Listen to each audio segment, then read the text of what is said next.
So Yanshu's starting situation is very hard. What I didn't realize is that you can ramp up the difficulty of the very hard starting situation and you can make it legendary, as well as the battle difficulty level to legendary. This also, I believe, enables battle realism mode, which makes it so battles do not have a tactical map, you can't pause, and the camera is restricted to local area around units. We're going to be doing another Yanshu start where we get Lu Bu on like turn 7, and this time we're going to see how fast we can control Emperor Xian. Controlling Emperor Xian will allow us to vassalize the entire Han Empire, and that means they basically become our minion and they start paying us per turn. The strat level 1 is to restart until I believe I get at least 2 exceptional items. After restarting twice, we got an exceptional item, a refined item, an exceptional follower, which I think we always start with this guy, and an exceptional weapon. So that's 3 exceptionals. That's pretty good. We'll take the Jade Seal for, I hope, an exceptional and a refined. Yeah, he'll do that. And he'll actually support our legitimacy if we give him a little bit of money. 1400 and he acknowledges our legitimacy. 1340 and you got a deal. Next we got to fight this battle on legendary, and this is a bit scary because I've actually never played on anything but normal. First things first though, we should probably equip this Jade Seal and this follower as well. Alright, so starting battle, we send cavalry to the left.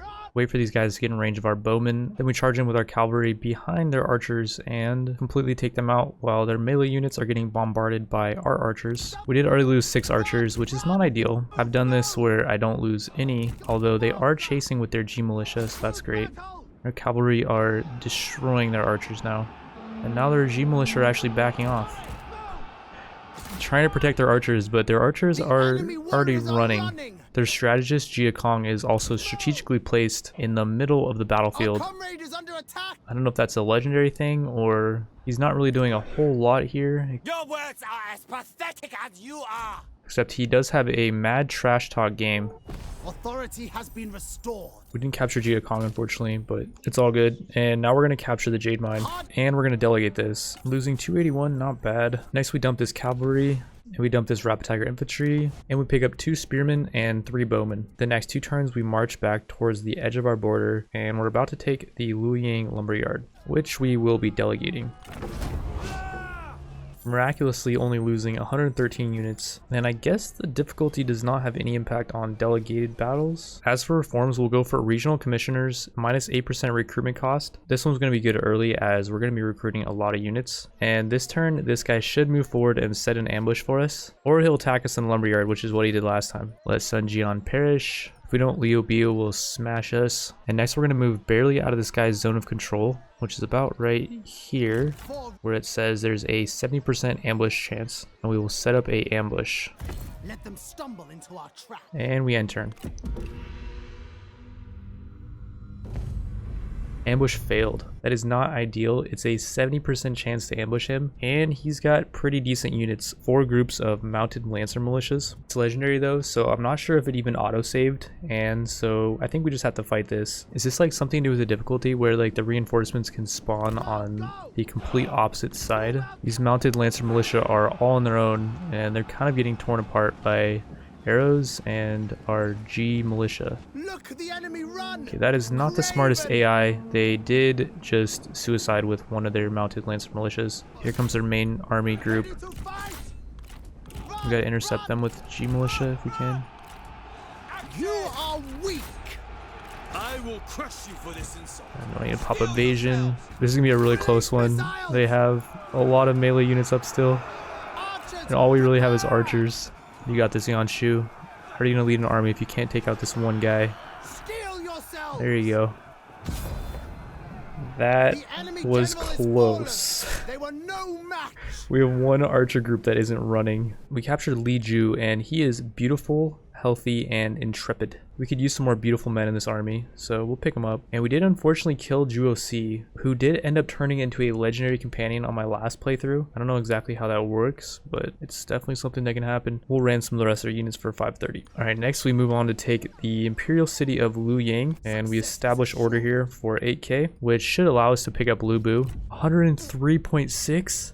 What? No. What have they done? Is this because of difficulty? We're supposed to be able to make peace with him and do the arranged marriage in the same turn, but we're going to try making peace with him, and that actually worked. It's only going to cost us 22.5 for Lu Bu. Okay, phew. We'll give him 1541 per turn, the exceptional horse we picked up, and 660, and he will take it. Oh, No. I forgot to make Lu Bu the air and he left. Oh my god, I'm an idiot. Can I load my autosave? No. There's only one autosave because it's legendary. Oh, restarting. Okay, so this time around, Guosi, I believe, set up an ambush around here. And we want to ambush him, I think, about here. And it succeeded this time. Sweet. So this is what an ambush looks like. We got archers on either side. I would think the best thing to do here is to lay out our archers in such a way that they're all in range of one unit, so we can focus one of them down quickly. Then we'll put our infantry between them and our archers. Okay, I tried to fight out this ambush and I actually lost both times. I don't know if I just suck at battling or whatever, but what happens if we delegate? We win.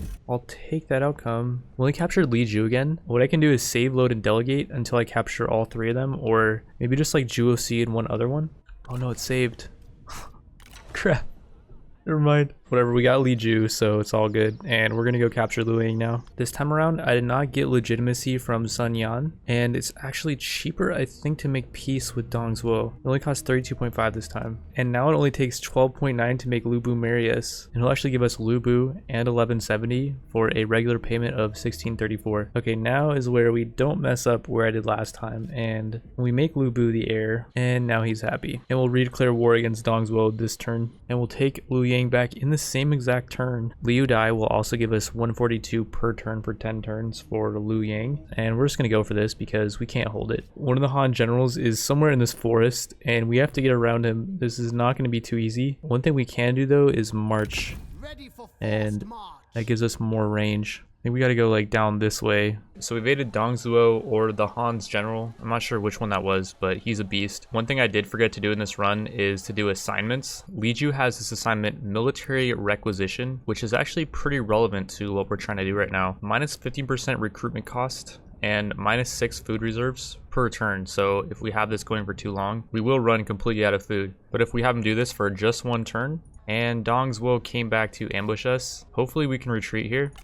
We must fall back, but the war is far from over. Holy crap. Okay, the retreat worked and he did back off, so that's great. And now if we recruit units, I believe it is cheaper. Raising armies is not cheaper though, so it does just apply to unit recruitment. I just realized Yan Ziyang has this trait, Vane, which gives plus 25% retinue upkeep. I am not a fan of this guy at all. I did also mess up a few times on this playthrough, and so we're gonna restart and I'll tell you guys exactly where I messed up. So after I want to say 6 restarts, we have a exceptional weapon, refined mount, our exceptional follower that we always get, a refined one, and a refined clay fish. So 2 exceptional, 3 refined, not bad. I think my best was like 3 exceptional, 2 refined. This time around, I have an idea for a more advanced strategy that might be kind of hard to follow, so try to bear with me on this one. We captured Jia Kong, and the problem with Jia Kong is he starts out with 2 G militia, and the problem with that is he's a strategist. He gets this ability Composure, which gives his archers fire arrows. This and the rest of his upgrade path that we're going to be going for does not benefit melee in any way. So the plan is we're going to have Jia Kong do this assignment, stimulate markets in Nanyang, and this is going to start giving him experience per turn. I believe we could have done this on turn 1, but I forgot, and so we'll do it on turn 2. Meanwhile, both of our other strategists really aren't anything special. Like this guy has the Careless trait, which gives him minus 4 cunning and minus 15% chance of avoiding ambush. Cunning's important for a strategist because that increases the amount of ammo the retinue has, and the rest of his traits do not give cunning either, so the dude is just not that good, on top of the fact that he doesn't really have any great satisfaction traits, and he's currently at 19 satisfaction only. So we're going to hire him to the army, and we're going to give him a bunch of archers, which doesn't really make sense right now as to why we're doing this, seeing as we're not planning to keep him long term, but it will make more sense in a minute. Yan Ziyang is also pretty trash because he has this trait Vane, which gives him plus 25% retinue upkeep and loses 4 cunning, and his other traits do not give him any cunning either. So all in all, just not a very good strategist yet again. And so we're going to recall Yang Hong, and we're going to hire Yan Ziyang. And now it's probably not making any sense as to why I'm hiring people that I don't want to keep around, but like I said, it will make sense. You just got to trust me on this one. We'll also dump Yanshu's Saber Cavalry. We'll also this time give Yanshu 2 Spearmen, actually 3 for good measure. I do have a feeling this guy got all this down to a science, and so I am kind of worried here to see how this autocalc is going to play out, but we'll just see how it goes. We got a lot of archers here, 889 versus 481. We lost 80 that time. That was better, I think. Our ambush did succeed this time around, and we have a 74% chance of capturing Zhuo and a 74% chance of capturing Li Ju, and almost a 50% chance of capturing Ni Fu, which all these chances were way lower last time. We're gonna delegate this, and if we don't capture any of these guys, for example, I think if I exit the game, it won't autosave. Okay, we definitely won that because he kicked him into the face. Who did we capture though? Niu Fu and Li Ju. I really want Zhuo though. I delegated 5 times in a row and got the same outcome every time. I captured Niu Fu and Li Ju, and Guo always gets away. I'm wondering what happens if I actually fight the battle though, and I do have an extra spearman this time, which brings me to 3 spearmen, and I have a bunch of archers. I think I have more this time, so I should be able to win this. I think the best way of fighting this is to clump everyone up, and so they have to charge into one mass group of units. This way it's giving our archers a lot more time to fire at them before they can break their lines, versus when I was doing this earlier, I would spread out like all the way across here. And yes, we captured the 2 best ones. So it does actually matter if you do fight it out. This guy has all good traits, and Guo is also really good as well. His traits are super good, and he has the minus 50% retinue upkeep, and you don't have to promote him because he has reduced penalty from desire for higher office. One thing I will say though is Guo and Li Ju belong to Dong Zhuo, so us recruiting 2 of his generals may have an impact on our trade dealings with him. It doesn't seem like it actually is. His attitude is pretty good, and peace is only costing us 28.6, so it's actually better this time around. Now the question is, will it be cheaper to marry Lu Bu into our faction? 21.6. That's not cheaper, I don't think. I made another pretty important discovery. So if we give him Lu Yang on a separate trade deal, the value of Lu Yang's lumberyard goes up by like a lot, like I think it's 6 or something. So in order to finish off the deal, I just have to give him Lu Yang's lumberyard, regular payments, and he'll give me a flat lump sum of 35.20. And I still have this battle axe left over and this follower, so I didn't have to give up all my items. This time around though, we can't take Lu Yang back this turn. And this time around, can I get back into Lu Yang? Strike true. I can. Last time, if I ended the deal and I was in Lu Yang, it kicked me out to like over here, and I couldn't make it back in this turn, which is actually kind of a big deal because if I do own the city, I'll get an extra turn of replenishment. And like in the grand scheme of things, obviously it doesn't matter that much, but I'm really trying to perfect this strat here. And so that was kind of a big deal. We can also turn Guo into an absolute beast with this battle axe. It gives him 15 resolve, which makes his health go from plus 30% to plus 39%, and gives him a ton more damage as well. Since he has the modest trait, minus 15% retinue upkeep, we're going to recall Yuan Shu, and we're going to get Guo in there. And we're going to give him a bunch of these spear guards. They are absolutely great against cavalry and good against arrows as well. And you guys may be like, you got Lu Bu now, why are you not getting him into the army? And all I can say to that is hold your horses. The only problem is we do have Zhu Huang coming for us, and he has some fairly decent units. In order to ensure that we have a better shot at winning this, I think I will pick up some mounted lancer militias. I can currently only afford 2 of them. And you guys may be like, why are you giving them to a strategist? Strategists don't do anything for mounted units. Well, just you wait, my friend. In the next turn, we're actually going to pick up 1 more mounted lancer militia. We can almost get 2. We're just a little bit off. A sure blade cleaves all dissent. Wang Kuang declared war on us. That was really early. This turn, we're going to spend even more of our money, and we're going to pick up 1 of these mounted saber militias. And I do have a plan for getting just 1 of these guys. We're almost finished up healing, so we're going to go to the border of Lu Yang's lumberyard, and we'll do stance in camp here, hoping that we get attacked by Dong Zhuo's general, who is somewhere over here, I think. Okay, wait, this guy's attacking Nanyang. That's not good, but our advisors do predict that we win. What I've heard is that if you delegate on defense, it's almost always worse. So we're gonna actually fight this battle. If I lose this, then I lose my capital, which I can definitely take it back. It's just that I will lose that income for like 2 turns, which would suck. One of our militia groups did rout, but the rest of their units just ran. Like, they had no chance against 4 towers. We only lost 100 units, and we captured Jiazhu, and Cunning will increase the amount of arrows his archers get. Oh, he won't join us. Okay, that was all for nothing. And ransom for 600. That dude just basically fed us money. Set them loose. They are no threat. I'm wondering if this reform military doctrines gives us 8 military supplies per turn. I'm thinking it would, like just flat 8 military supplies for like a one-time thing does not make sense. And yeah, it actually does give us 8 military supplies per turn. I think we're just gonna go for that and not do any type of PvE stuff at all, like no farming, nothing, at least not yet. We've also healed up pretty much to full. Dismounted Saber Militia is at half, and this Mounted Lancer Militia is not quite full, but the rest of our units are. And we might actually be able to cut off Jiazu and get some more free feed. Or we could just take the lumberyard and he might actually reinforce it. He's not going to reinforce it. Should we just delegate this? I don't think we'll lose much. They only have 343 here. Okay, we lost 35. That was not bad. We must end Yan Shao declared war on us. And that is something that also did happen on the last playthrough. Next, we're going to try to chase down Jiazu, but he's probably just going to run. And he's actually not going to run. We have a 26, 32, and 57% chance to capture their generals. And we're going to try delegating this. We'll see if the delegated outcome is going to yield us any generals.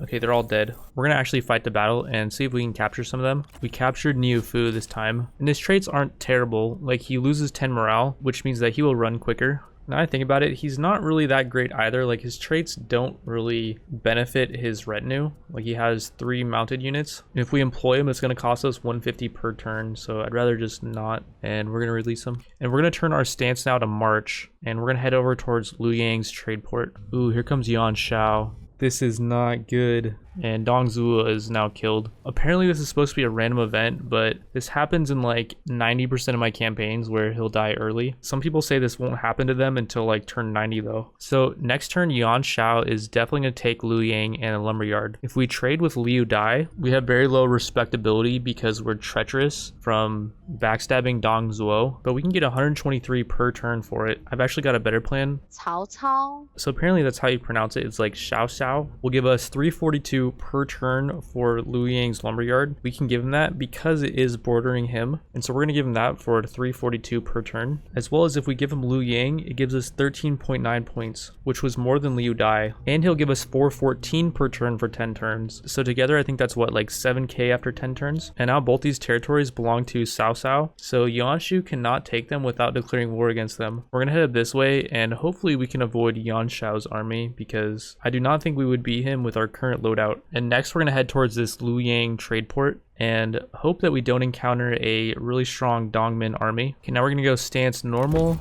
and we're gonna take out Liu Yang's trade port. They do have a lot of units and fairly decent units as well, but it does predict a decisive victory. So let's see what happens if we delegate. Careful planning. No way. We do not only lose 276. Oh, I'll take it, and we're gonna occupy.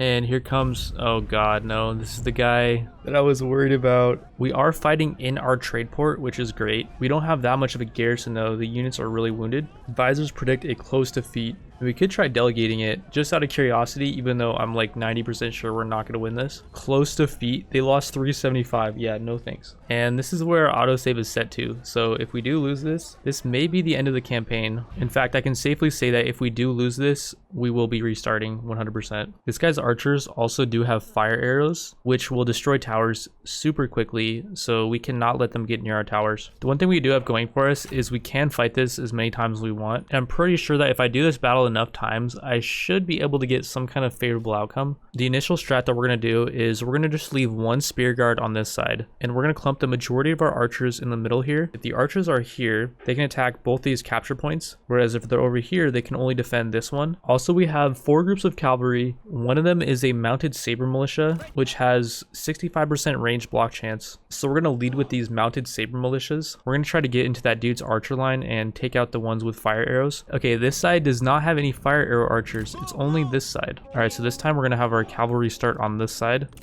And then we'll plug this hole with this infantry. This time their fire arrows are going for our mounted saber militia, which I much prefer over them using them on our towers. We also kind of do hope these strategists do get killed.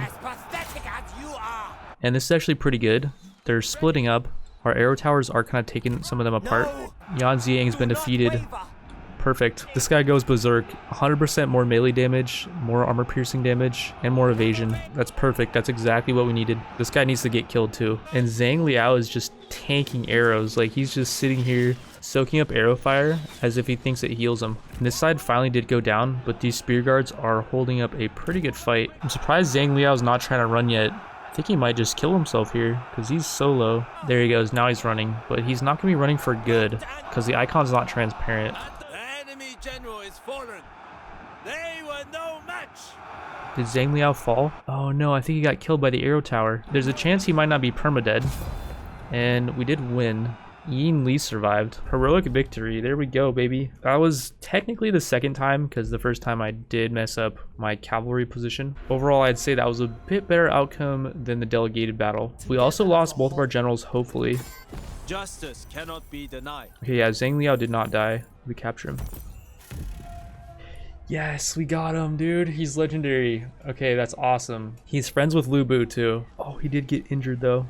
It's actually a good injury. No freaking way. I didn't even know there was a good injury. I've only seen negative ones. This is awesome because he did join us on our last playthrough. And I was kind of sad that we had to restart without him joining us. Because he is legendary and he has, like, for example, Zhang Liao's armor. He has this military Jian and he has a horse, which are both refined quality. But he starts at level 3 with a pretty fat retinue. And let's see, we captured this guy as well, but he will not join us. We can release him for 500 though, so we'll just do that. And now since these generals both died, who we both did not care about at all, we can replace them. And Lu Bu is very good with cavalry, so that's why I gave this guy 3 mounted lancer militias. He gets a buff, 15% more melee damage for all shock cavalry. And Lu Bu normally costs, I think, 10k, assuming you don't have Yanshu's upgrade, which makes it cheaper. But if we do it like this, we're saving 8k. I did unfortunately mess up here, and the general I wanted to lead this archer group is currently on an assignment. We could just make Zhang Liao the leader of this though. That actually makes a lot more sense because he does give his archers fire arrows. He does lose his retinue, but he really doesn't have much synergy with a lot of his melee units, as I don't think he buffs them at all. His current retinue only has 2 archers. One of them is level 2, one of them is level 1. That was really lucky we picked up Zhang Liao though, because I didn't have any other plans for these archers.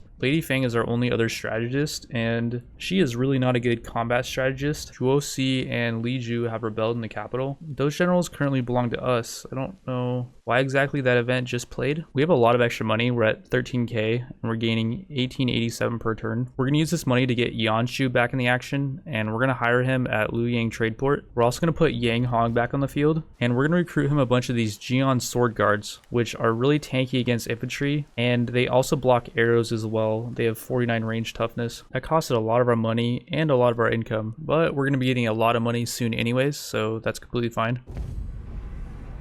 And Wang Qing is going for our capital. We will fight this because I do want to wound him a bit, and I'm not exactly sure what happens if he takes our capital. I was actually hoping that this would happen because soon we're going to take Emperor Xian, I think his name is, and he will go back to our capital. We can't defend it, so we would have to move the capital, which costs 5,000. But this way, if we just lose the capital, I'm wondering what's going to happen because we don't have any more cities. I killed 118. Was that better than a delegated battle? Who knows? I don't really care too much. The main thing is what's going to happen to us now that we don't have a capital. Luoyang's trade port actually now becomes our faction capital, which is absolutely amazing because I definitely think we can hold this. It's really close to the city of Chang'an. When we do capture the emperor, it's going to put him here, and we can much easier defend this versus defending the town of Nanyang all the way over here. The question is, are they going to move on to Nanyang's jade mine? And if they are, then I should definitely consider trading this off. We'll take the 353 per turn for 10 turns from Liu Biu, and we'll give over the jade mine, which I'm pretty sure was going to go to Wang Qing next turn anyways. Yuan Shao is actually sending his main army over here. I think we could take him here, even though he did set up an encampment, so we're going to be attacking into towers. We do have fire arrows, so that shouldn't be too much of a problem for us. And there's a 74% chance to capture this guy, who actually has a really decent armor piece. 70 armor base on this thing and 9 resolve. It does slow the speed and attack rate, but this would be really good for Guo Si, who by the way is now legendary. I don't know why he's legendary now, but he is. I'm pretty sure I can fight this better if I do fight it myself. But if we do the delegated battle and say, for example, we capture all of them, that might be an outcome that I'm okay with. We lost 1,666, ouch. But we capture Yuan Shao. We can execute him for his brown stallion, but that's all we get. I think we can definitely do better than losing 1,600 units. So we'll try to actually fight it on the field. We are fighting into their fortification, which means we're going to be attacking through towers. but we can just choose one side to attack. The flaming arrows will destroy that pretty quickly. We also do have Lu Bu on the field, and if you guys saw my last episode, this dude is a complete monster. All right, so we're doing pretty good damage to this tower. Fire damage is at 70%, and it's going up pretty quick, 91, 100. Okay, back off. And once the fire damage gets to 100, then we just gotta wait for it to burn, and it will eventually just burn down. And there he goes, it's done for. Now we'll go in for the next tower, and the fire actually is spreading along their walls, and it took out this tower as well. And it's also about to take out this tower. This one doesn't have much range, so I wasn't too worried about it, but that is actually pretty funny. And now the fire is spreading to this tower as well. Now the plan is we're just gonna actually start bombarding these infantry. I don't know what they're doing with their archers. Like, this is supposed to be legendary difficulty, but they're just sitting their archers over here on this side. And they're not sending any archers to like try to contest us at all. They're just tanking our arrow fire. And finally they're sending some archer militia over. Just one of them though, and it's not gonna last that long. Okay, they got 2 of them actually. It's gonna go down pretty quick though. It's getting focused by like 12 groups of archers. I see 2 groups of G militia grouped up here. Lu Bu knows what to do. He is going to use his Lu Bu attack. Rage of Lu Bu. And that one's running. This one is badly damaged. It is really easy not to use properly, and you have to make sure he's in like the full group of enemies. Like this, he's in like 4 groups of enemies right here. That did not feel good at all. Alright, well now you did it. You made Lu Bu mad. And he can actually use his... Okay, yeah. He can actually use his rage attack in groups of his own units, and it won't kill them. And did we capture their other 2 generals as well? Wait, is he full dead? Oh wait, this guy died. Zhu Yu is actually a super good strategist. He has Brilliant, which gives him Cunning for more ammo for his units. And he has plus 15% ammo for all units, own armies in this county, and minus 30% ammunition for enemy units in the county. We will definitely be employing him, and we'll ransom the rest of their troops for 1275. We're not getting any break here, and Dongmin is sending over another army. I would like a few turns to just heal up, but I don't think we're going to get that. What we can do though is deploy Yu Yu. And he actually has a pretty fat retinue of archers, as well as he has the 25% more range damage buff. And he's coming.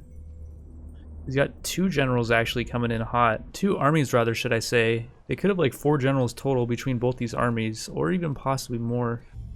The dude actually ran. What a pansy. I mean, I don't blame him. Our armies are almost replenished back up to full now. Yan Shao is now sending over yet another general, and one of their armies is actually being led by this G infantry captain. I didn't know that was a thing that you could do. He set up an encampment, and I kind of just want to attack him even though we're not healed up to full. Because A, he's probably going to run next turn when he sees that we have 2 armies here. And if we take him out now, then that's 1 less army we have to deal with. We could also get a lot of money for ransoming his troops and stuff. So I think we're just going to go for this. And so we're going to attack him with Lu Bu. I don't think he can run because he set up an encampment. To battle! Never mind. If we can reach him though, Lu Bu is in range to reinforce, and I don't think he can run again. With heaven! Yeah, he's done for. This army will be destroyed if it loses the battle. Around 50% chance to capture both their generals, and what happens if we delegate this? We actually did capture both of them, and we got an armor piece. It's not super amazing. 60 base armor is not bad. The thing is, we can't employ this girl, so we're probably just going to execute her. And we can't employ this guy either. Let's see what happens if we do fight it. Like, will we lose more than 800? I'm not really giving myself too much of an edge here with any kind of tactics. There's just not a battle that I really have a whole lot of control over. We lost 800, and we killed both of them, which means we don't get the chess piece. I think we'll just go for the delegated outcome. I think we definitely got to kill this girl. It's only 200 more income if we don't. And we got to kill this guy too. They both have fat retinues. And yeah, we did pick up this armor piece. We can give it to Guo Si. He has a pretty similar chess piece. It's basically just a downgraded version of this one. One thing I am kind of worried about is Dongmin does have an army like right here, which is currently setting up an ambush. If we do go for Chang'an this direction, which is the quicker way, he may just sneak behind us and take the trade port from us. And that's our last territory. If we lose it, I think the game's actually over. Also, we are currently losing 1300 per turn. And so we only have, what is that, 7 more turns before we're out of money. I think we'll spend 1 more turn healing up, and then we just got to go for Chang'an. Dongmin's general is just sitting here taunting us. I think the plan is we'll have Lu Bu march towards Chang'an. He should be able to get there in 2 turns. Winter hides much And there is a Dongmin general. We're currently in march stance, so we can't actually attack her. We'll do stance normal, and we'll see if we can actually take out that general this turn. marching. It's gonna be close. We don't have a whole lot of movement left. We don't have enough. Okay, we're gonna march towards Chang'an, and I'm hoping this girl is not gonna be in our way. Okay, perfect. She's in Chang'an itself. What I think we might do is just have Yanshu chase out this general, and he can chase this general this way. He'll meet up with Lu Bu as he's sieging Chang'an. Liu Yang's trade port is completely exposed though, and we could get attacked from behind. Lu Bu is actually running pretty low in military supplies. That means we won't be able to siege Chang'an for that long. And there's 2,500 units here. Holy crap. They have 3 generals here. We can't siege this. To continue would be our undoing. The play now is we gotta go for a Li Ru. Hopefully we can reach him, because if we don't this turn, this girl's probably gonna collapse on us. First we're gonna have Yanshu march over here and try to cut off his escape path, and then we'll try to get him. We can't. This is so bad. Lu Bu is completely cornered here. Like, this could be the end.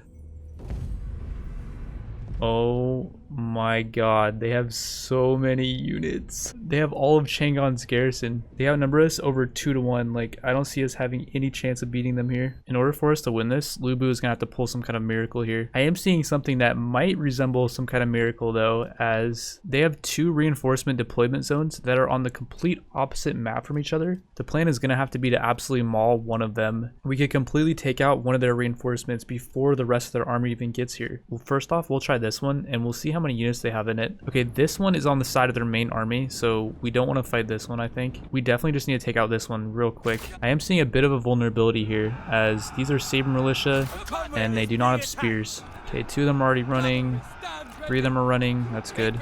Good start so far. Like, by the end of this, if we do end up winning, here comes the smash. Oh yeah, and we'll use roar so they'll flee. By the end of this battle, if we do end up winning, Lu Bu is going to be at like 5% HP. He's going to have taken so much punishment. It's just not something I want to think about. Okay, now we got to conserve our archer's fire, and we turned off fire at will. They're all routing for the most part, aside from this archer, and we don't want our archers to be wasting ammo on the units that are routing. Okay, we finally took all of them out. That retinue is completely decimated, and we didn't lose too many units for doing that. This is not good. Our cavalry are getting absolutely shredded. These lancers cannot tank arrows for that long. They have so many archers. We got to get Lu Bu in their archer line, and some of these cavalry too. We're running out of units, dude. Like, we are gonna lose this. Enemy warriors are running. Ha! The enemy warriors are running. Lu Bu's the last one on the field, dude. Oh no. Oh my god, he's... Oh no.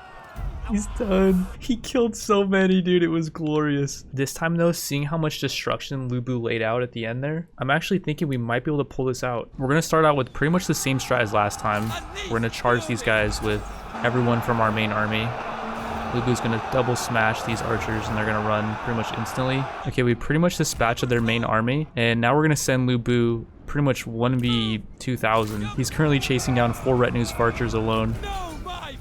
We've also got these cavalry who are currently being led by Zhang Liao, and this time around they're not getting fired on by archers because Lu Bu is pretty much taking them all out by himself. What's weird this time around is the enemy attacked with their second army really quickly, and they got way ahead of their reinforcements. Like, now we're finally seeing the rest of their reinforcements, and this could be a huge rage right here. That was okay. Blow him up, dude. Oh yeah. That one was like full HP and it's at 41 now. Holy crap, that was a huge charge on this archer group. That wasn't even rage, that was just a big charge. The main thing is we just got to use our units as like a distraction. Oh, that charge was insanely good. Took out like 20 with that. And they're running. Oh crap, not the pikemen.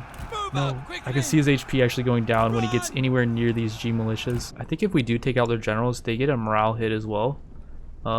See if we can just spear this guy really quick. Holy crap. His HP got chunked so hard. Look, the enemy run. He's running. Let's just see if we can kill him really quick. The enemy general And he's is dead. fallen. We still have 800 units left, like just way over here. And I'm pretty sure this is all they have. Let's see if we can take out this general too. Holy crap, he actually just speared her so hard. The enemy general And yep, falls. she's dead. Ha! We still got this many units left, and I think we're done running and we can just do the final battle. And here comes a rage. 80 saber infantry down to 39. If we use roar, Wait, they're all running. We won that? No way. No freaking way, dude. We actually won that battle. Lubu is an absolute monster. I'm guessing he got 1,000 kills. Heroic victory. No way, that was insane. I didn't see how many kills Lubu got. 1,275, I think. Zhangchu is actually decent. He's level 4, but I don't know if we can afford to pay his salary. His traits are also good. Like, he's got extra military supplies, but he is level 4, so he could have a lot of good skills. If we do play this well, pretty soon we're not going to have money issues. So I think we will employ him. And next turn we can actually siege Chang'an, which should not have too many units in their garrison because they did just attack us. Yeah, they only have 816. Their garrison is extremely weak. We do have to siege though for at least one turn so that we can build a battering ram. Let's see, can we get Yuan Shu over here? Towards order. Oh, he actually made it over here, so we're gonna have him on this battle. We're losing 1,800 per turn too. Like, we only had 2 more turns and we were completely out of money. And here we go, we built our battering ram. We got 2,800 units versus 800. We lose 500, but we do capture Zhang Bao. I'm thinking we definitely battle this out though, because I'm pretty sure I can do this better. Alright guys, this video is dragging on way too long, so I'm gonna end it right here. In the next video, we will be doing the siege for Chang'an, and I will try to get that out in the next few days. Thank you all for watching, and I will see you in the next video.